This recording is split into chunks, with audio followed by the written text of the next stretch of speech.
Hello, everyone. Thank you for joining us on our webinar titled Counseling and Advising Strategies, Advancing Success for Men of Color in the Community College.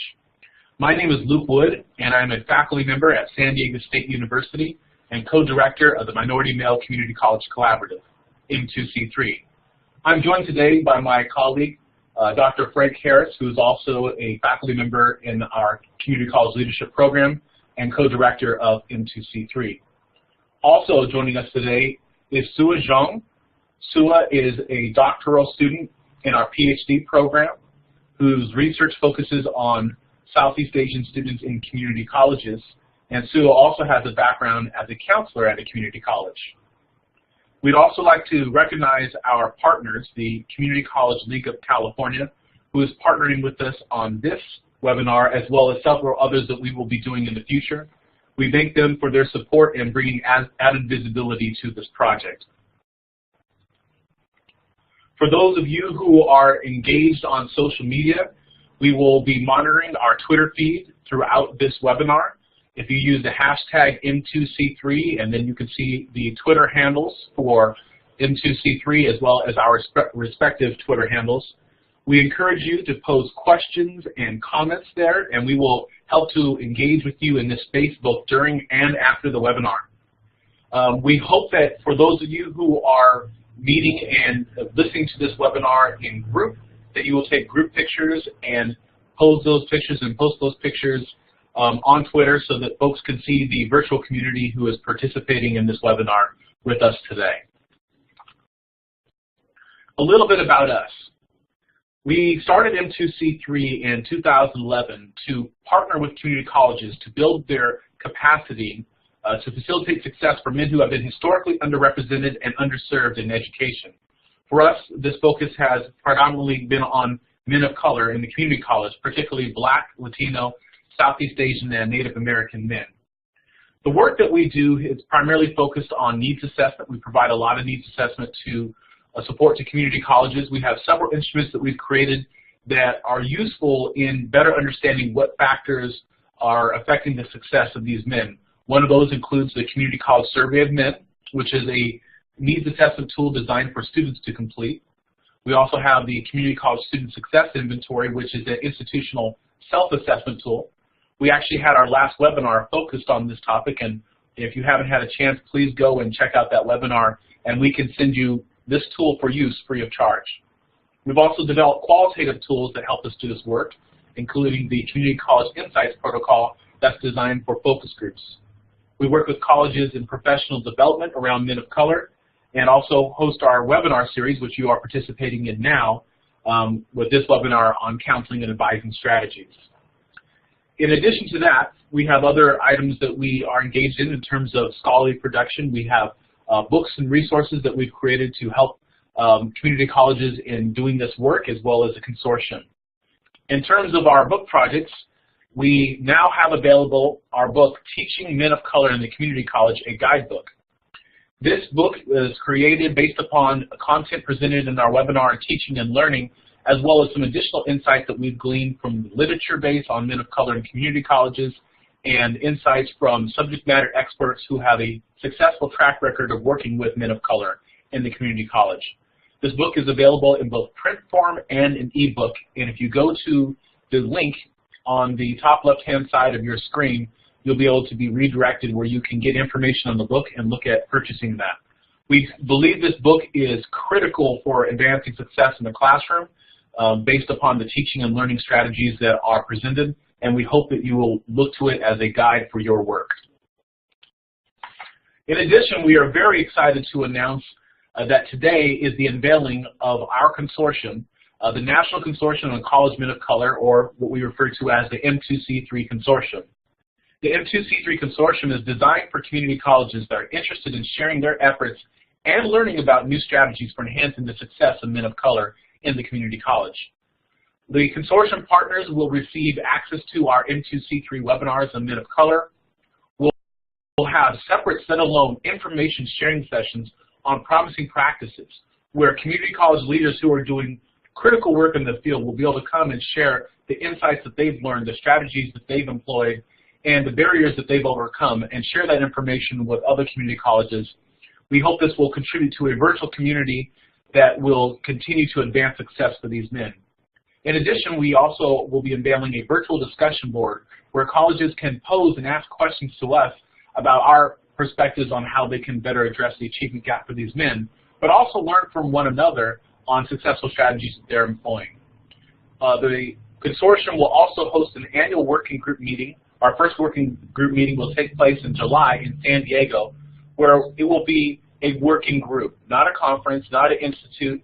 We're going to be rolling up our sleeves and doing work, strategic planning, sustainability planning, talking about leadership turnover strategies, looking at fund development and how that can serve to influence and resource and support the efforts that are taking place. If you haven't had a chance to join the consortium or interested in learning more, please contact us at our email at the bottom of the screen.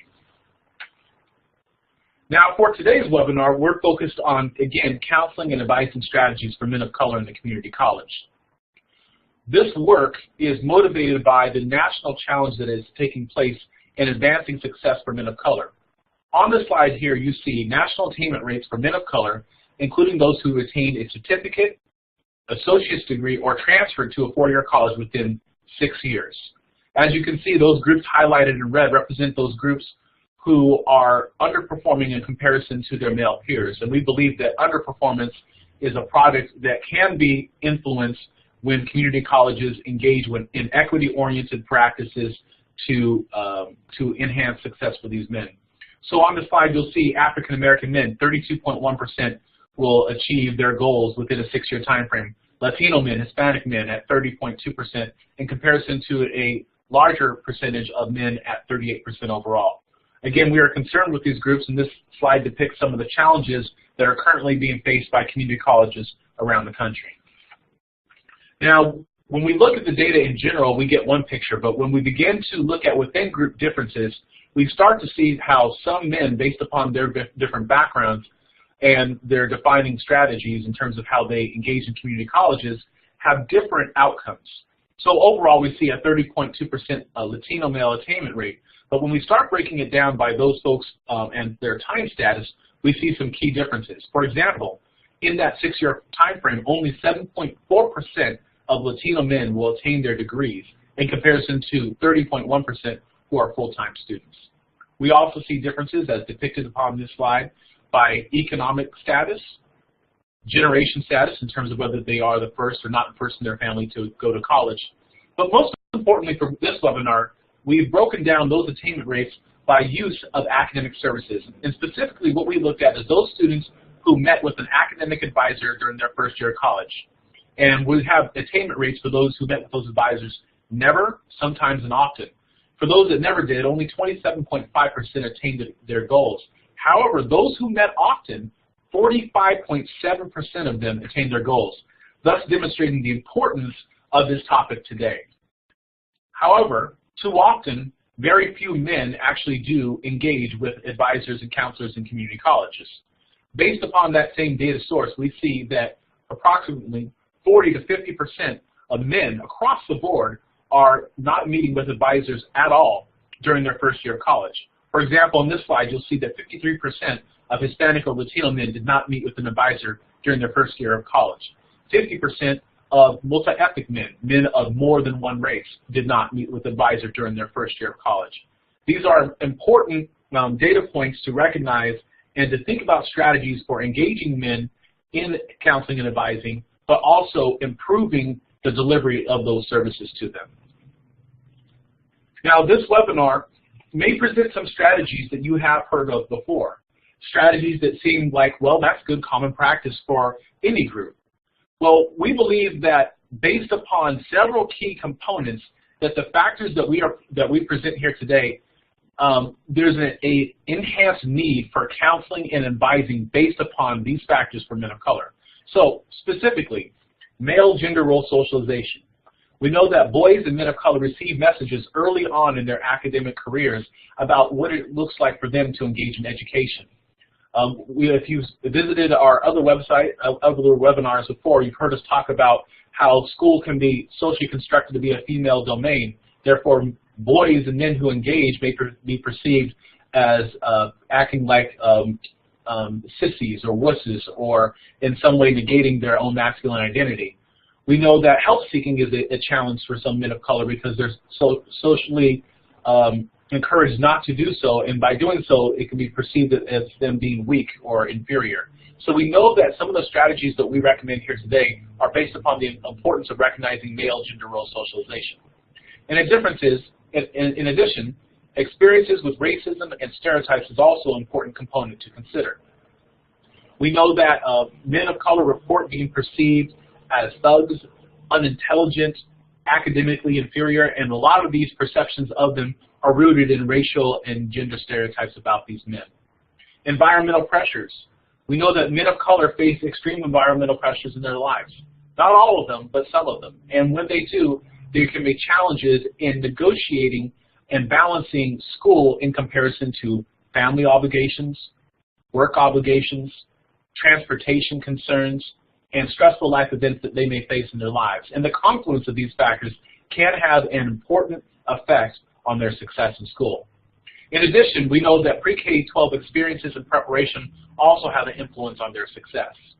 Those men who have not heard messages in prior K-12 experiences that say, you can do it, that instill confidence, that have them gain a sense of control over their academic futures are important. And we know that some men, not all, but some come into community colleges with more limited levels of preparation than we would like to see. So, for this particular study that we're going to be presenting to you today and the insights that we have derived from it, we began first by conducting an extensive review of research on men of color in the community college. We looked at the published literature as well as reports that are out there that focus on this population. Then what we did is we identified promising practices from counselors and advisors who had a successful track record of effectively serving men of color. And we asked them to identify and tell us what are those strategies that they employ and that they think are useful for others to use to improve their practice. In particular, we would like to thank many of the contributors to this particular webinar. They are listed there below on the bottom end of the slide: James Kennedy, Kenneth Lay, Ming Bang, Marissa Vasquez-Reyes, Juan Bedola, Adrian Ascanese, Pearl Lopez, Michael Perez Jr., and Salvador Flor. There are also many other counselors and advisors who were unable to participate, who are unable to list their names due to apprehension to doing so, but we want to recognize the important contributions that they provided us with in constructing this webinar. In particular, we would like to give a shout out to James Kennedy, who is one of our doctoral students here at San Diego State University and a counselor currently in the community college, who provided us with extensive feedback and insights from his own practice that have helped to inform this webinar. And now what I would like to do is turn it over to my colleague, Sue Zhang, who is going to take it from here and provide you with some insights that we've learned from this study.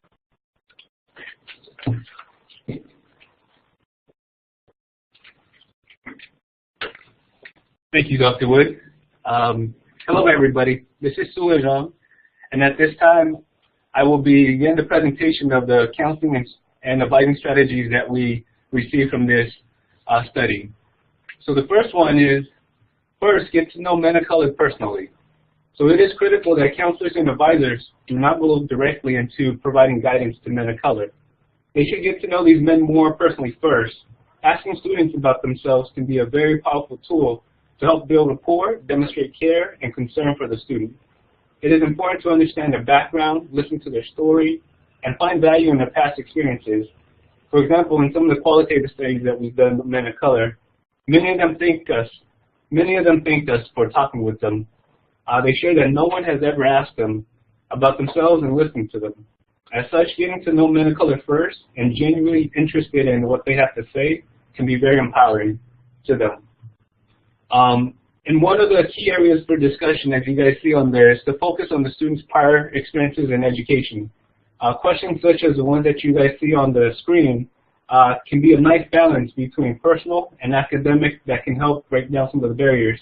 And know the answers to these questions can provide a good context on what has occurred in the past, and then also what can help students to process and reflect on good practices or poor ones.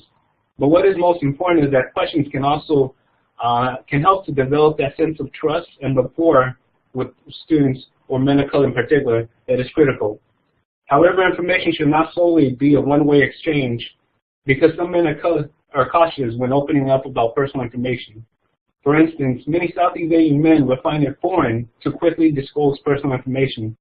As such, counselors and advisors should begin with more simple questions, build rapport over time, and once trust is established, then ask more deeply probing questions. So as shown on the screen, this quote highlights the value and impact of getting to know men of color first. So this quote says, "The strategy that I use in counseling is to make the person feel that they matter and are not just another student. Men of color and people in general feel that they are not important. So by taking that time and listening to your students to make them feel important and that someone cares about who they are and what they have to say. Often many men of color have things that they want to discuss in their personal life but can't, because we as counselors do not take the time or feel that it is out of our scope of practice. We may not have all the answers when providing counseling, but we can show that at that specific instance, it was an important conversation we had." So moving along to the second strategy, in their academic and personal lives, men of color face numerous challenges. Research from the CCSM has shown that they have experienced 4 to 5 major stressful life events in the past 2 years. And these events can range from like divorce, eviction, loss of a job, to incarceration, major health issues, and even death in the family. And of those men who are working, they're concentrating on jobs that are part-time, temporarily, and physically demanding. And then in the classroom, some men may struggle academically due to prior educational preparation and are often routinely educated in environments that are invalidating and alienating. In other words, for men of color, life and work are hard. But the confluence of difficult work, life, and school balances can make everyday struggles a reality. In essence, some students must struggle to get out of struggling. Given this, appropriately disclosing examples of similar challenges that counselors and advisors have faced and how they have overcome those challenges, even in the face of incredible odds, are necessary and motivational conversations for men of color to hear. And this is particularly important because some men of color may not feel that counselors can relate to them or understand their circumstances. So the key in disclosing is to talk about personal experience in a manner that is personal and does not try to suggest equivalency or negate the experience of the men of color. Rather, when disclosing, the focus should be to inspire men towards greater levels of resilience.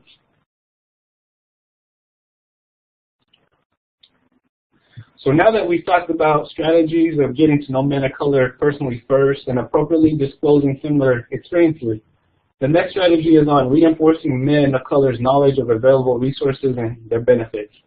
And this is important because many men of color are not aware of all the available resources available to them, therefore are unable to use the resources they need in order to do well in their studies. And oftentimes referrals to resources men of color need only occurs after students have brought forth performance issues to their counselor. However, students can benefit from knowing about these services in advance and may be more likely to use them when they need it. Many campuses may provide information about campus resources during orientation. However, how that information is being presented typically is not effective. For instance, students presenting information during one-day orientations may be overwhelmed by the amount of information presented. In contrast, some online orientations can be completed just by quickly clicking through the information and may not actually result in knowledge retention. Some students are therefore unable to recall what services are available and how to actually get help. So one of the roles of the counselor should be to reinforce what services are available, discuss the benefits of those services, and provide men of color with guidance on how to seek out those services. Initial counseling appointments should be structured to provide a short summary of program services and resources, and subsequent meetings should provide opportunities to remind students about these resources, their services, and how they can get help to get through college and attain their goals. So while this is an important strategy for all students, this is even more important for men of color because they often face a unique convergence of external pressures. such as work obligations, family commitments, stressful life events, that can necessitate more need of service use. Also, having an understanding of available resources and the potential benefits can provide men of color with an added sense of control over their academic futures.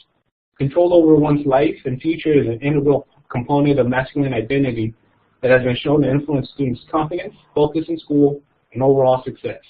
Therefore, providing information about available campus resources early on and remind men of color about them throughout the semester.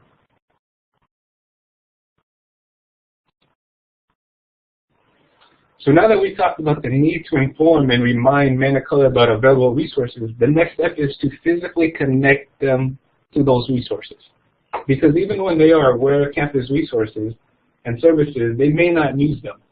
And providing a student with a verbal referral during the counseling meetings or providing a referral form to a specific service may not be an effective strategy. Some of the reasons why students would avoid following through may be due to anxiety, lack of time management, or general distrust. For example, a student referred to disability services may be apprehensive about the perceived stigma associated with being a student with disability. Likewise, a student who needs tutoring may not follow through in using tutoring in order to avoid being perceived as unintelligent. Therefore, it is incumbent upon counselors to connect students with staff members who can assist them with their needs. It is recommended that a counselor physically walk its student to the needed resource or service and connect them directly with a specific person. Connecting students with people as opposed to services is critical, especially if they trust the counselors or advisors who are making that connection. Relationship serves as a necessary condition for fostering use of services. So men of color who know, trust, and have a sense of rapport with you will be more likely to be attentive to the people you connect them with. By making the connection, counselors and advisors are in essence vouching for others, which can help to quickly facilitate trusting relationships with new connections. Now we have to keep in mind that not all personnel on campus will have that same authentic care and ability to connect with underserved student populations. Therefore, intentionally connecting men of color with institutional agents who are validating, have high expectations for them, and genuinely care about their success is critical. This is important because men of color may experience a heightened sense of isolation on college campuses. So connecting them with people can help them feel a greater sense of belonging and see these people and their services as part of their support system. Also, some men of color are apprehensive about using help, and data from the CCSM has repeatedly shown that 26% of Black and Latino men are apprehensive about seeking out and using help. Thus, physically connecting students with people can serve to limit those social anxiety associated with help seeking. So as shown on the screen, this quote highlights the proactive approach of walking a student over to the resources and connecting them with the services they need. So this quote says, "One strategy I found most effective when providing academic advising with men of color is sharing with them the benefits of utilizing the tutorial, writing, and math center on campus to help them succeed in their courses. Sometimes I would walk them over, or I would provide them with a referral form where they can just hand it to the staff at the centers. I feel that this strategy is important because some of the students are apprehensive about seeking help, and with a little guidance or a referral form they can hand over would help them connect with those services." And then one of the most salient themes we received from the counselors in this study was the need for academic skills development that better prepares men of color for college success. And like other students who have historically been marginalized in society, some men of color may come to college with more limited preparation to be successful in college-level coursework. However, lack of preparation should not be interpreted as a lack of ability or interest. Many college campuses may provide essential trainings that are relevant to topics such as educational planning, time management, study skills, learning styles, goal setting, just to name a few. But how these trainings are provided and where it is provided should be reconsidered.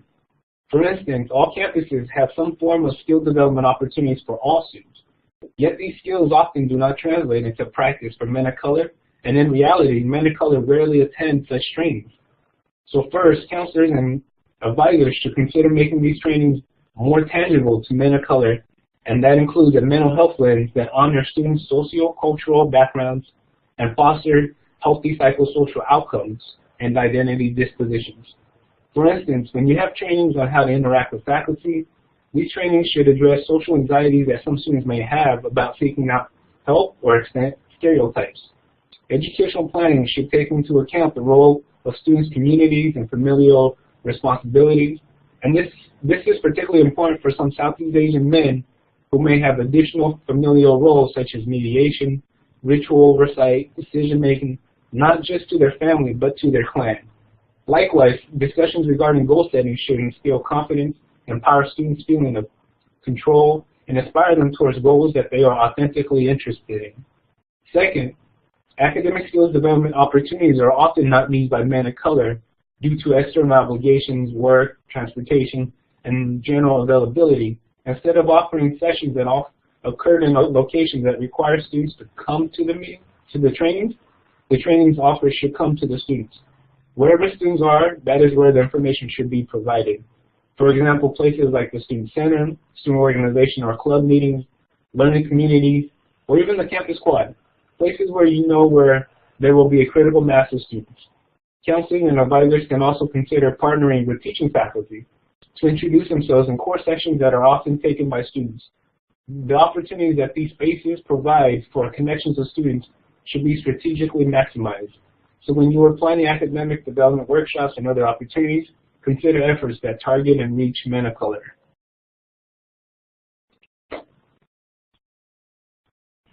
Now, this next strategy is about helping men of color in their major and career decision-making process. So men of color may not fully be aware of the career opportunities that are available to them. Career interests are typically less informed by students' intrinsic interests, and more often they are influenced by their friends, the media, and the students' financial goals. While these are certainly valuable elements to consider, it is also important for counselors and advisors to consider students' authentic interests, familial expectations and dynamics, and skill sets. For instance, the desire to be effective breadwinners for themselves and their families often results in them majoring in fields where they can make good money and make it quickly. In general, men of color are socialized by society to believe that only certain career paths are appropriate for them, such as music business, automotive, welding, criminal justice, and agriculture. However, sound advising necessitates that men be pushed to consider what their interests are, where those interests come from, and what they want to do with their lives, and most importantly, to critically reflect on whether they are authoring their own lives. For example, counselors and advisors can look over students' transcripts to identify areas of strength and interest that the student may not be fully aware of or realize yet. And it is also essential that those providing career guidance to men of color expose them to a fuller range of career options. And exposure can occur in numerous ways, such as through assessments, internships, externships, and service learning opportunities to allow students to not only explore, but to also engage in potential career fields. A combination of these efforts will help men of color to make an informed decision and take ownership of their major and career decisions.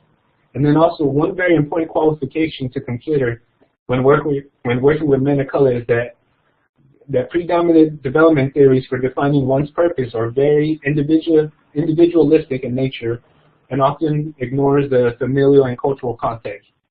Therefore, counselors and advisors must be adept to help students define who they want to be without ignoring the expectations of their cultural familial systems.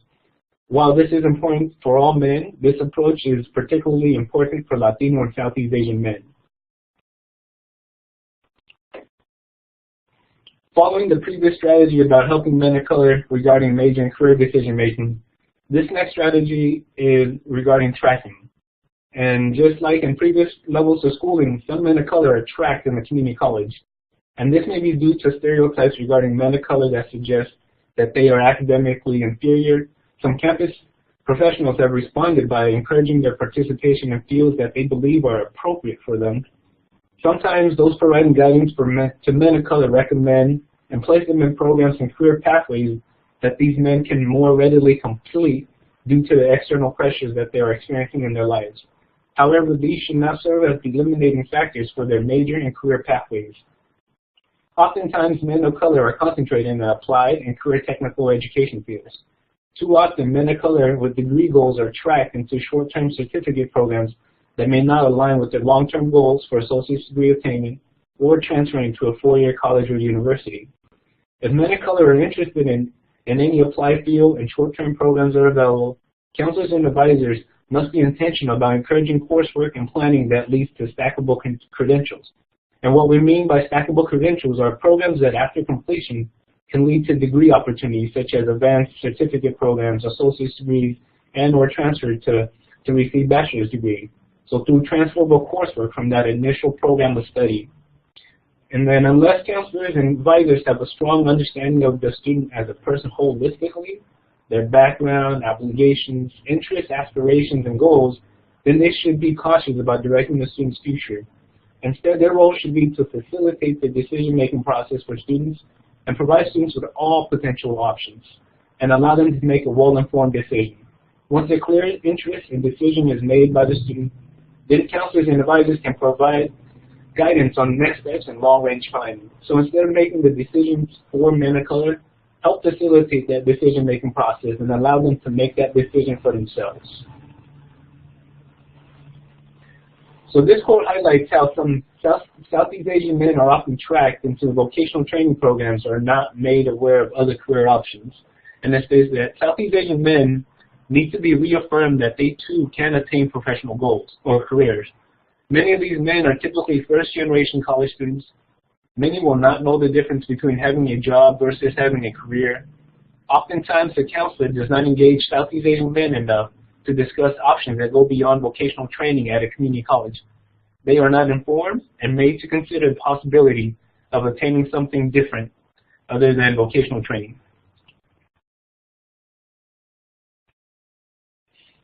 Now for this strategy, when meeting with students, it is important to have follow-up meetings. Many of the counselors and advisors who participate in the study recommended meeting with students at least 3 times a semester. While we recognize that the efforts that counselors and advisors have done to meet as often as they can with students, and that 3 meetings per semester may not be realistic, this is an aspirational goal. And the reason for this was that regular meetings provide an opportunity to develop the type of relationships necessary to foreground effective guidance. These relationships require the cultivation of trust, respect, and rapport, which are conditions that take time to develop. Also, this helps to monitor student progress and provide them with timely assistance. Counselors and advisors felt that consistent contact was critical to student success. And then one key strategy that they used was to create an action plan with the student that required them to come back to meet with them regularly. So before a student leaves an appointment, the counselor or advisor would give them an assignment that required the student to engage in some sort of action and report back on what occurred within a specific time frame.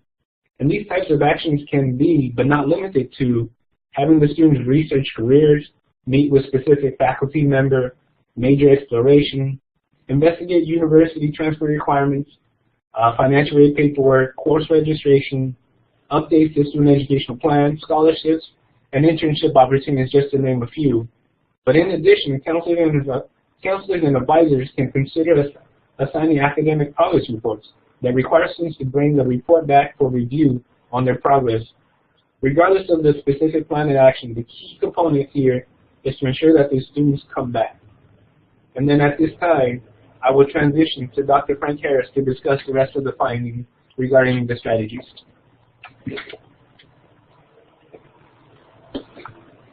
Thank you so much, Sula. Our next strategy is to ensure that messages that are being conveyed during counseling and advising sessions are actually the messages that are being received by students. And we know that, like many other bureaucratic organizations, community colleges have extensive codes and procedures and guidelines and timelines that must be followed and adhered to.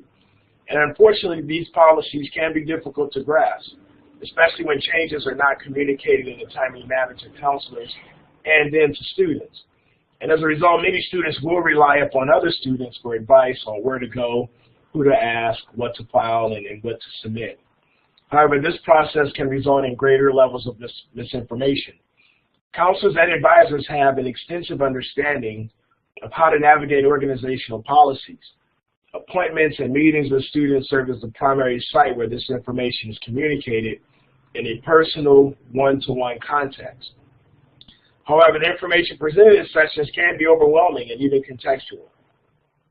And because of men's apprehension to ask for advice and to avoid being perceived as unintelligent, some of them will leave guidance sessions having been provided information but not really retaining it. And as a result, those providing guidance to men of color should double check for comprehension to ensure that they fully understand what is being communicated and shared with them. This is, of course, good policy with all students, but it's particularly important due to potential apprehensions associated with men's masculine and gender identities. Some men, to avoid undue social discomfort, not verbalize their level of understanding. So in cases where they are uncertain about the information that's shared with them, they may not indicate where they are uncertain. So using this approach, after information has been provided, counselors and advisors should ask students, in a non-demeaning way, of course, to affirm their understanding of next steps. Questions like, after you complete this form, what are you going to do next? Or, what office are you going to be bringing this to? And so what are you going to be telling them again? In some cases, information will need to be restated or presented differently to ensure comprehension. And lastly, counselors and advisors recommend asking men of color if they have any other questions, are uncertain about any information provided, or if they need a quick recap of takeaways from the session. And providing these opportunities at the end of an advisor session will increase the likelihood that students will leave with the information, the necessary information, and information that they need in order to be successful. One of the counselors who participated in the study had this to share. Counselors and advisors must be accessible for questions. The consistency of checking in with the student during the appointment is critical. I make a point to ask students, do you have any questions for me? Or, is this information clear? Have students engage in a dialogue with asking them questions after I've covered the academic material. It's my duty as a counselor to make sure students are not leaving my office confused regarding their academic goals by taking the extra time of clarifying what has been effective. Next strategy relates to positive messaging. And we know from the research on men of color in community colleges that one of the most critical predictors of persistence, achievement, and focus in college with this population is validation and messaging that invites interactions and engagement.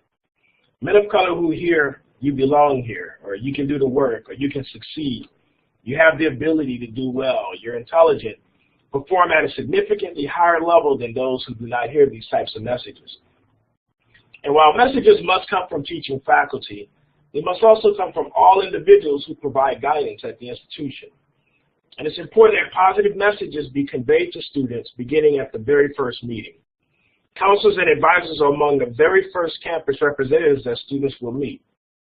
Thus, those initial experiences will serve to shape all subsequent experiences at the institution. And like any other setting, there's only one opportunity to make a first impression. Therefore, the stakes and responsibilities to connect with students and affirm their educational pursuits are very high. And perhaps not surprising, CCSM data demonstrate that faculty and staff rarely provide such messages to men of color. Positive messages about academic abilities and aptitude is also largely absent from students' pre-K through 12 experiences. And given the ubiquitous social messages that these men receive, which suggest that they're unintelligent or that school is not for them, positive messaging is critical to fostering belonging and connectedness. Positive messaging can also result in more healthy psychosocial and identity outcomes. Positive messaging must be communicated to men of color in a manner that is authentic in nature. Men of color, due to the limited experiences that many of them will have in receiving such messages, will understandably be weary. Thus, authenticity is key to the effective delivery of positive messages to these men. Messaging should be done in a manner that builds and inspires men of color. Messaging should also communicate that students have a person who is supporting them. Telling students, if you have a problem, come and see me. Let me know if any problems come up. And consider me your corner person. These messages are critical to communicating a community of support and a sense of control over the students' academic futures.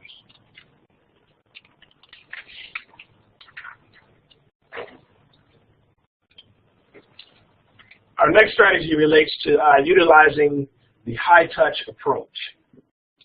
Many men of color are apprehensive to engage in academic endeavors for fear of being perceived as academically inadequate or inferior. And this apprehension is rooted in stereotypical perceptions of men of color. And while most educators may not perceive men of color in stereotypical ways, the instances that men of color have with some educators who do only serves to reinforce their fears and produce more apprehension. In addition, men of color often report that educators do not invest time in them until they've either proven themselves worthy through previous follow-through or have exhibited an exemplary academic performance. Therefore, students' fears of being perceived as unintelligent and educators' caution to invest time in those who may not yet be extensively engaged prohibits these two groups from meeting in the middle. Now, given this context, counselors and advisors repeatedly noted the importance of proactive engagement with men of color. Specifically, they refer to this approach as high touch or personal touch. Some scholars have referred to this as humanizing the advising experience. Being a high-touch counselor or advisor means proactively engaging students through phone calls, personalized emails, text messages, and appropriate direct messaging via social media. High touch means proactively engaging students on campus by acknowledging their presence and asking them to come and see you to catch up. This approach should, if done with validation and concern, communicate care and appreciation for these men. And building a community of support for students necessitates interactions that occur both inside and outside of the office. And in fact, research suggests that out-of-office interactions on campus with students can be far more beneficial to their success than those that occur in the office. On campus, counselors and advisors should be intentional about smiling, saying hello, and waving to students. If the opportunity arises, they should also demonstrate a clear welcomeness to engage with students in academic, career, and social conversations or about matters that are important to the student. This can serve to reduce anxiety students have about going to counseling and advising for support.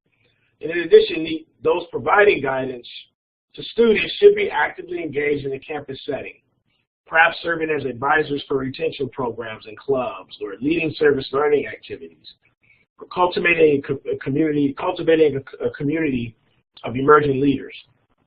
Being involved with students in this manner can increase the high-touch opportunities that counselors and advisors have with students, thereby allowing them to build rapport with the greater student community. And the final strategy that we have to share relates to setting up alternative contacts with colleagues in advance of students showing up. And counselors and advisors recommend at least 3 guidance meetings per semester with students. However, we know that most community colleges are simply not set up with the infrastructure necessary to provide this level of support. And oftentimes, counseling and advising sessions are organized around one 30-minute meeting. There's a need for more frequent contact and open contact when issues arise. With regard to the prior, given the limitations of meeting times, counselors should set up systems to ensure that students return throughout the semester. At a minimum, counselors should encourage students to meet with them periodically, even if no formal system is set up to ensure that that occurs. The primary point is to convey that they are available to provide students with guidance. And sometimes being available, regardless of if students are using that availability or not, is very important, as it sends a message that there is somebody there to support the student. Counselors and advisors must be available to actively meet with students when issues arise. And structurally, there are many impediments that can prevent this from occurring. The counselor leaders in our study recommended that there be an increase in access to counseling staff. Many counseling offices provide opportunities for students to meet with counselors by appointment. And it's not uncommon for counselors to have very full schedules with back-to-back meetings all day. Therefore, a student in need of immediate assistance may be forced to wait 3 or 4 weeks just to meet with a counselor. And while there are typically some walk-in or same-day appointment opportunities, these options tend to be very limited. As noted, some men of color are wary of asking for help and using help. And as a result, they may wait until a situation is dire or acute, has reached an acute level, or when immediate attention is warranted before they'll actually seek help. Thus, increasing opportunities to see counselors in a more abbreviated time frame is critical, absolutely critical to their success. And given the importance of relationships in the success of men of color, it is essential that there be as much consistency as possible in who provides counseling and advising support to these men. It is recommended that those providing guidance to men of color connect them with other counselors and advisors who are doing walk-in or same-day appointments early in the counseling process. As in doing so, counselors can vouch for specific colleagues who will value their interests and time by introducing their colleague, communicating that they trust the colleague, and letting the student know that they can trust the colleague as well. And this will help initiate the types of connections that are necessary for students, that are necessary to encourage students to seek help when the primary contact may not be available.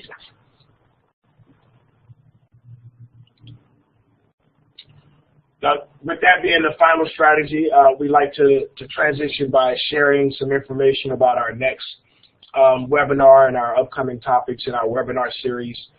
The next one will be held in April 2015, a couple months from today. And it's going to focus on embedding assessment and evaluation into program designs. So this one will be specific for colleges that have a minority male initiative or some type of targeted program for men of color. And some of the other topics that we'll be covering in our webinar series relates to the role of trustees in men of color success in community college, and we'll be doing that webinar again with our colleagues at the Community College League of California. We're also going to be focusing a webinar on designing and implementing early warning and early alert systems. Narratives of success, we've been collecting some qualitative data from men of color who successfully transferred from a community college to a four-year institution, so we'll be finding out what we can learn from their experiences and providing some insights from that project in a webinar. And then finally, we'll have the webinar that's focused on racial and gender microaggressions and how they influence the experiences and success of men of color in community colleges. I want to make sure we acknowledge our advisory board who provided instrumental support to us since we established M2C3 back in 2011. So we really appreciate the support and the advice and counsel that they've offered us over the years, and thank them for that. And that being said, we'd like to conclude this webinar. Again, we'd like to thank you all for your time and attention and participation in this webinar. And we look forward to engaging you all in one way or another in the foreseeable future. Thank you.